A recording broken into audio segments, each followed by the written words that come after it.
بسم اللہ الرحمن الرحیم۔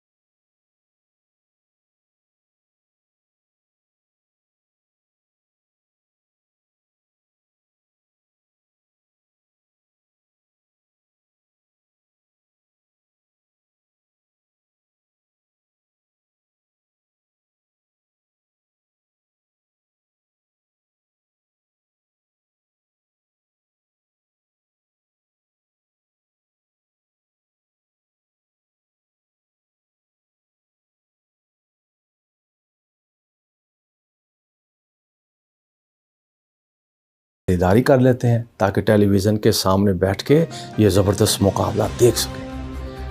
پھر فیصل آباد میں عمران خان کا جلسہ، شکوک و شبہات تو تھے کہ لوگ آئیں گے نہیں آئیں گے، لوگ میچ دیکھیں گے، کیونکہ روایتی انداز تو یہی ہے کہ لوگ میچ دیکھتے ہیں، انجوائے کرتے ہیں، بھلے جلسے ہوں جلوس ہو، ان کی توجہ کوئی نہیں ہوتی۔ اور پھر کل اس حوالے سے بھی عمران خان جلسہ بہت اہم تھا کہ فیصل آباد میں وہ الیکشن لڑنے جا رہے ہیں اور ضمنی انتخاب فیصل آباد کی ایک نشست پہ ہو رہا ہے۔ گویا اس کو اس طرح بھی آپ کہہ لیجئے کہ کل ان کا ضمنی الیکشن میں انتخابی جلسہ کہہ لیجئے اس کو، وہ بھی تھا۔ اس پہ بات کرتے ہیں کیا ہوا کیا نہیں ہوا،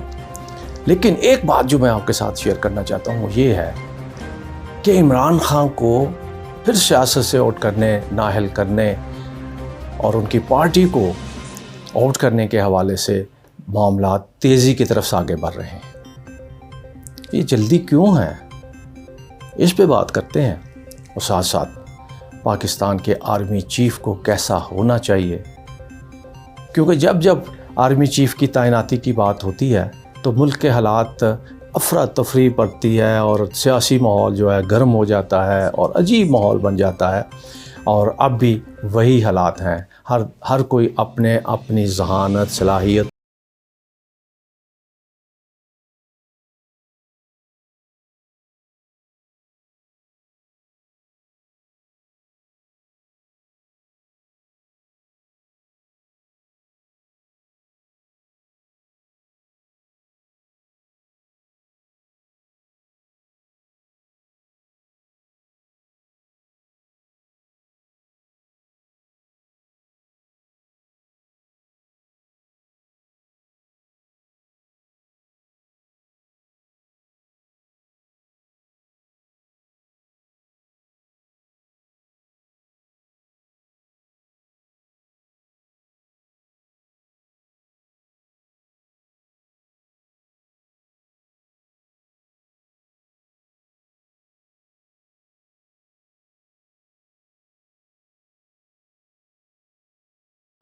ہم نے اپنے دور حکومت جو 4.25 سال کا دور تھا، اس میں 10 ڈیم بنانے کی کوشش کی، وہ زیر تعمیر بھی ہیں، ان پہ کام بھی ہو رہا ہے، اس میں سے 3 ڈیم بنے، اور ہم نے جب یہ 10 ڈیم بنانے کی بات کی تھی، اس کا آغاز کیا تھا، تو 50 سال بعد پاکستان میں کسی ڈیم کی تعمیر کا آغاز ہوا تھا۔ اب 50 سالوں کے اندر کسی نے اس طرف توجہ نہیں دی، ڈیم ہونے چاہیے نہیں ہونے چاہیے، مہنگی بجلی ہو گئی، پانی کا سٹوریج نہیں ہوتا تھا، پاکستان کے زیادہ تر علاقے کبھی خشک سالی سے جو ہے وہ متاثر ہوتے تھے، کبھی ڈیم اور اس میں سیلاب کی وجہ سے مرتے تھے اور متاثر ہوتے تھے، لیکن ڈیم بنانے کی طرف ہم نے کبھی توجہ دی نہیں، ہمارے قائدین نے کبھی توجہ دی نہیں۔ کیوں ضروری ہے، اس پہ بھی بات کر لیتے ہیں۔ عمران خان نے اپنے خطاب میں یہ کہا کہ ڈیموں کی تعمیر ضروری ہے، اس کے لیے اس نے ایک پلان بھی دیا کہ یہ پاکستان کے اندر جو سیلاب آتے ہیں اور اس میں بے شمار انسانی جانوں کا ضیاع ہوتا ہے، لاکھوں اربوں روپے کا نقصان ہو جاتا ہے، مویشی ہلاک ہو جاتے ہیں اور بہت سارے معاملات، اس کا حل یہ ہے کہ پاکستان کے اندر ڈیم زیادہ سے زیادہ ہونا چاہیے۔ ایک پوائنٹ اس نے یہ بات کی کہ ڈیم زیادہ۔ دوسری انہوں نے بات یہ کی کہ موسمیاتی تبدیلی، جس پہ انہوں نے کہا کہ ہم نے اپنے دور اقتدار میں اس میں کام کیا تھا، اور اس میں ہم نے درختوں کے حوالے سے ملین ٹری منصوبہ ایک شروع کیا تھا، اس پہ لوگوں نے تنقید بھی کی، لیکن الحمدللہ ہماری اس کوشش کو اللہ تعالیٰ نے منظوری بخشی اور کافی حد تک ہم کامیاب بھی رہے۔ موسمیاتی تبدیلی کے حوالے سے، کیونکہ جب موسم تبدیل ہوتے ہیں، ہو رہے ہیں، اور اس حوالے سے پھر بارشیں بھی زیادہ ہوتی ہیں، جب بارشیں زیادہ ہوتی ہیں تو پھر ان کے انتظامات کرنے بھی حکومت وقت کی ذمہ داری ہوتی ہے۔ اس لیے موسمیاتی تبدیلی پہ بھی بڑی توجہ کی ضرورت ہے، اس پہ کام کرنے کی ضرورت ہے، اور ہم آئیں گے تو اس پہ کام کریں گے۔ تیسری بات انہوں نے کی پاکستان میں ڈرینیج سسٹم کا ٹھیک ہونا۔ انہوں نے کہا پاکستان کے اندر جہاں سیلاب، بارشوں کا پانی اور موسمیاتی تبدیلی، وہیں یہ سیلاب میں تباہ کاریوں کی ایک وجہ یہ بھی ہے کہ ہمارے ہاں یہ ڈرینیج سسٹم ٹھیک نہیں ہے۔ جہاں جہاں ڈرینیج پڑے ہوئے ہیں وہ انگریز دور کے بنے ہوئے ہیں، یا اس کے بعد بھی اگر بنے ہیں تو اتنے ناقص ہیں کہ وہ اب ہماری ضرورت کے مطابق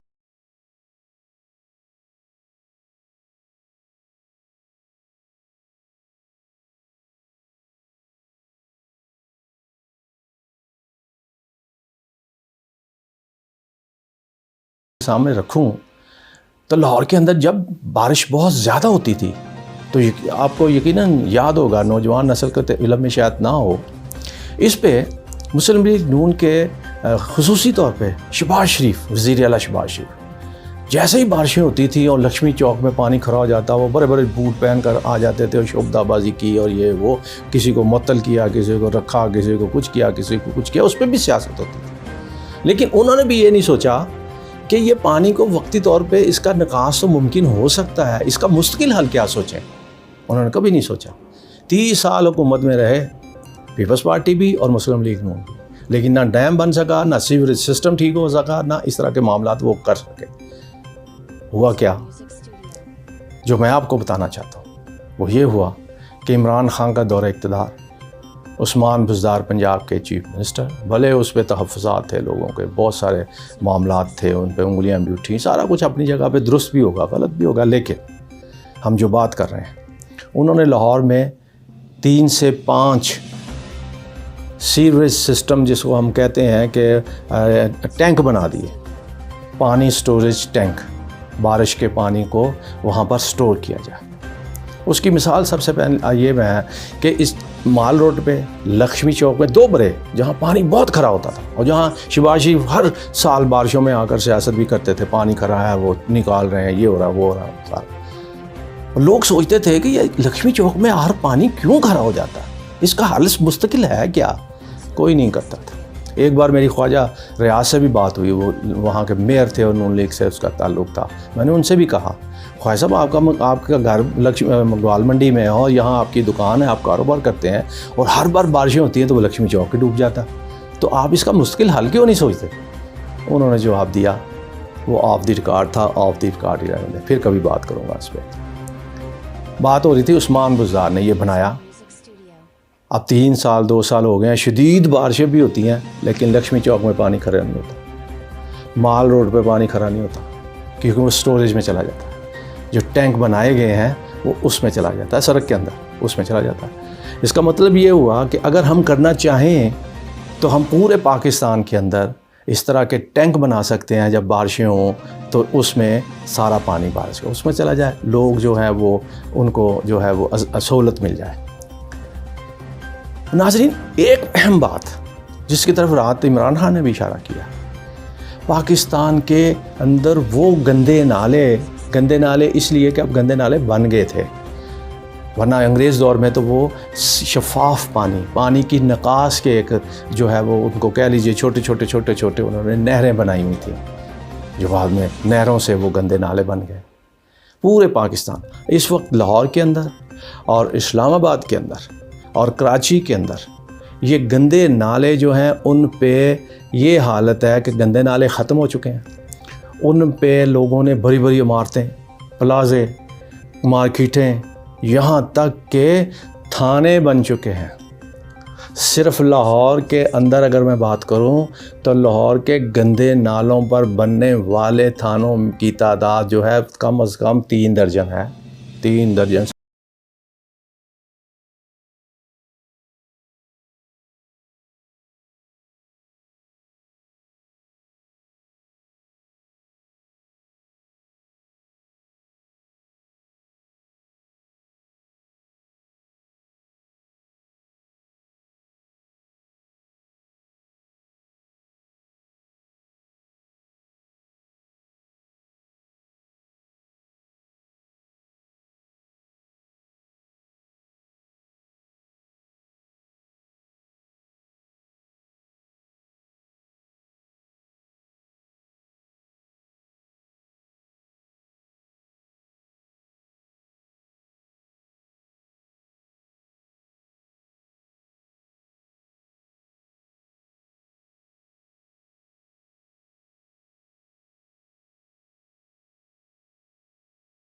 کہ پاکستان میں انتخابات اس لیے نہیں یہ ہونے دے رہے کہ ان کی خواہش ہے کہ یہ اپنے مرضی کا آرمی چیف لگا لیں، اور اس کے بعد وہ الیکشن، کیونکہ ان کی مرضی کے آرمی چیف ہوں گے اور وہ الیکشن کرائیں گے اور یہ ہوگا وہ ہوگا. بہت ساری ایسی 2-4 جملے جو کم از کم میں نہیں ادا کر سکتا، انہوں نے یہ کہے. لیکن ایک جملہ میں سمجھتا ہوں کہ وہ قابل اعتراض ہو سکتا ہے کہ انہوں نے کہا کہ آرمی چیف کو محب وطن ہونا چاہیے. جو بھی آرمی چیف لگے وہ محب وطن ہونا چاہیے. تو جو آرمی چیف نواز شریف اور آصف زرداری لگانے جا رہے ہیں، کیا وہ محب وطن نہیں ہوں گے؟ یہ جملہ قابل اعتراض ہے، اس پہ بات ہو سکتی ہے، اور اس پہ میں آپ کے علم میں یہ لانا چاہتا ہوں. ایک دو جملوں پہ اچھی خاصی تنقید ہو رہی ہے. تنقید اس حوالے سے ہو رہی ہے کہ ان کے جو مخالفین ہیں وہ اس جملوں کی بنیاد پہ یہ کہتے ہیں کہ فوج کو تقسیم کرنے کی بات ہو رہی ہے، فوج میں ایک تقسیم ہونے کی بات ہو رہی ہے، کون پسند ہے کون پسند نہیں ہے، کون اچھا ہے کون اچھا نہیں ہے. یہ ساری چیزیں، بات یہاں پر ختم نہیں ہوتی، بات یہاں اس سے آگے جا رہی ہے ناظرین، اور آگے اس طرح جا رہی ہے کہ اب عمران خان پہ ایک اور مقدمہ بنانے کی کوشش کی جا رہی ہے. کوشش نہیں، تیاریاں شروع ہو گئی ہیں. رانا ثناء اللہ وفاقی وزیر داخلہ اور وزیر قانون وفاقی اعظم نذیر تارڑ، ان کے بیانات سے جو بات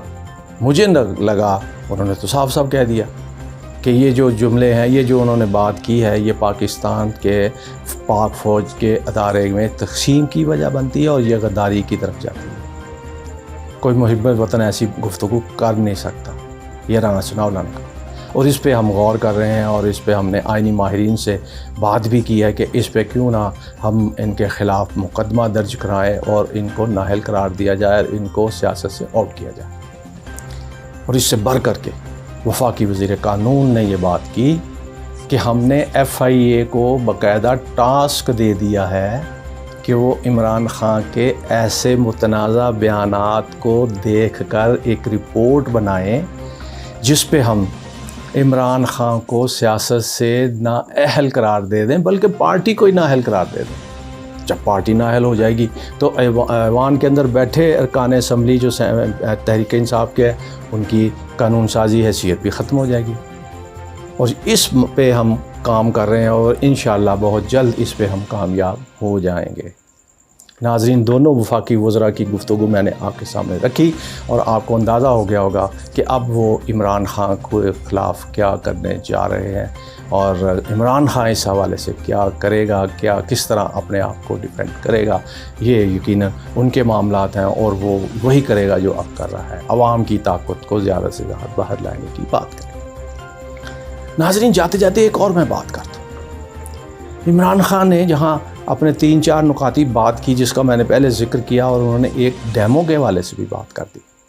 کہ ڈیمو کی تعمیر بہت ضروری ہے. ڈیمو کی تعمیر 10 تو وہ کہتے ہیں ہم نے پہلے ہی بنا رہے ہیں جو زیر تعمیر ہے. 3 ڈیم بہت اہم ہیں. اب اللہ تعالیٰ نے ہمیں موقع دیا تو ہم مزید ڈیم بنائیں گے تاکہ بارشوں کے پانی سے بھی محفوظ رہا جا سکے اور آنے والے سیلابوں کی تباہ کاریوں سے بھی محفوظ رہا جائے. کیونکہ پاکستان کے اندر صرف سیلاب اور یہ بارشیں ہی نقصان نہیں پہنچاتی. جب سردیاں ہوتی ہیں تو پاکستان کے بیشتر علاقے ہیں ایسے جہاں لوگ خشک سالی سے غذائی قلت کا شکار ہو جاتے ہیں، اور اس وجہ سے بے شمار ہمارے بچے اپنی جانوں سے چلے جاتے ہیں. غربت، بے روزگاری، مہنگائی میں اس میں اضافہ.